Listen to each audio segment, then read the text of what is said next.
Halo, apa kabar? Anda menyaksikan CNN Indonesia Business bersama saya Maggie Kalista. Dan berikut 3 topik utama kami hari ini. Pemerintah membatalkan pemberian diskon tarif listrik 50% kepada masyarakat berdaya 450 sampai 900 watt. Sebagai gantinya, nominal bantuan subsidi upah dinaikkan menjadi Rp300.000 per bulan atau menjadi Rp600.000 untuk Juni hingga Juli 2025. Lalu apakah penambahan bantuan subsidi upah itu mampu mendongkrak daya beli yang tengah lesu? Kita lihat bersama. Warga menyerbu pasar murah yang digelar oleh Dinas Pertanian dan Ketahanan Pangan Sumedang Selasa pagi kemarin. Mereka sengaja datang sejak pagi demi mendapatkan bahan kebutuhan pokok dengan harga yang lebih murah dari harga pasar. Namun warga Kabupaten Aceh Tamiang Aceh juga memadati pasar murah yang digelar Dinas Pangan Provinsi Aceh dengan pemerintah Kabupaten Aceh Tamiang Selasa pagi kemarin. Untuk mendapatkan bahan pokok murah, warga harus mengambil kupon terlebih dan membayar Rp162.000. Menteri Pertanian Amran Sulaiman mengungkapkan adanya kejanggalan data beras di Food Station Cipinang. Temuan ini terjadi saat harga beras naik, tetapi stok beras melimpah, bahkan mencapai titik tertinggi. Kita beralih ke informasi lainnya, Menteri Keuangan Sri Mulyani menambah anggaran penyediaan mobil dinas untuk pejabat eselon 1 hingga nyaris Rp1 miliar per orang. Selain mengatur anggaran pengadaan mobil dinas, Peraturan Menteri Keuangan Nomor 32/2025 juga mengatur tentang biaya penginapan perjalanan dinas dalam negeri.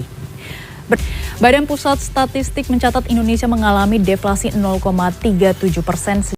Badan Pusat Statistik mencatat Indonesia mengalami deflasi 0,37% secara bulanan pada Mei 2025. Deputi Bidang Statistik Distribusi dan Jasa Indonesia kembali mencatat deflasi untuk bulan ketiga secara berturut-turut dan kondisi ini juga tentu menimbulkan kekhawatiran terhadap daya beli masyarakat dan laju konsumsi rumah tangga yang menjadi tulang punggung ekonomi nasional. Untuk mengupas lebih lanjut sudah bersama kami Ekonom Indef Eko Listianto. Kita beralih ke informasi lainnya, Menteri Pekerjaan Umum Dodi Hanggodo mengundang perusahaan investasi dan juga infrastruktur swasta dalam Creative Infrastructure Financing Day atau Creative 2025. Acara tahunan ini digelar untuk mencari jawaban perihal masalah infrastruktur di Indonesia. Gubernur Jakarta Pramono Anung mengaku bakal mempercepat uji coba sekolah swasta gratis di ibu kota. Hal tersebut dilakukan sebagai tindak lanjut putusan Mahkamah Konstitusi yang mewajibkan negara untuk menggratiskan pendidikan dasar 9 tahun mulai dari SD hingga SMP termasuk sekolah swasta. CNN Indonesia Business akan kembali dengan informasi menarik lainnya. Tetaplah bersama kami. Kepala Kantor Komunikasi Kepresidenan Hasan Nasbi mengklaim di tengah banyaknya pemutusan hubungan kerja, pertumbuhan lapangan kerja juga meningkat. Ia menyampaikan hal ini dalam kesempatan wawancara dengan wartawan Istana di kantor PCO, Gedung Kuartir Nasional Jakarta Pusat. Di tengah badai PHK yang menghantui perusahaan tanah air, sejumlah acara job fair digelar untuk para pencari kerja. Dan untuk melihat bagaimana suasana job fair, Gor Tanjung Duren sudah ada koresponden CNN Indonesia, Sufiani Tanjung. Ketua Tim Pengawas Haji DPR RI Cucun Ahmad Syamsurijal meninjau pemondokan jemaah haji di Indonesia di sektor 7, Mekah, Arab Saudi, Selasa pagi.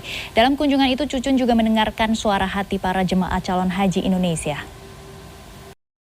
1 hari lagi puncak ibadah haji akan dilakukan para jemaah di Arafah, Musdalifah, dan Mina, Arab Saudi. Seperti apa kesiapan para calon haji dan penyelenggara? Kita sudah terhubung dengan senior produser CNN Indonesia Ari Fauzi.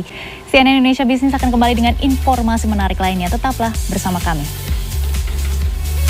Kita beralih ke informasi dari mancanegara. Pertumbuhan ekonomi India melesat hingga 7,4% pada kuartal pertama tahun 2025.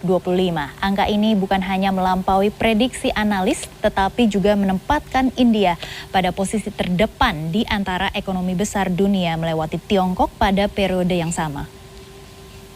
Ketegangan dalam pembicaraan dagang antara Amerika Serikat dan Tiongkok kembali memanas meskipun para pemimpin kedua negara, Presiden Trump dan Presiden Xi Jinping, belum melakukan pembicaraan secara langsung dan para diplomat di kedua sisi terus melakukan negosiasi.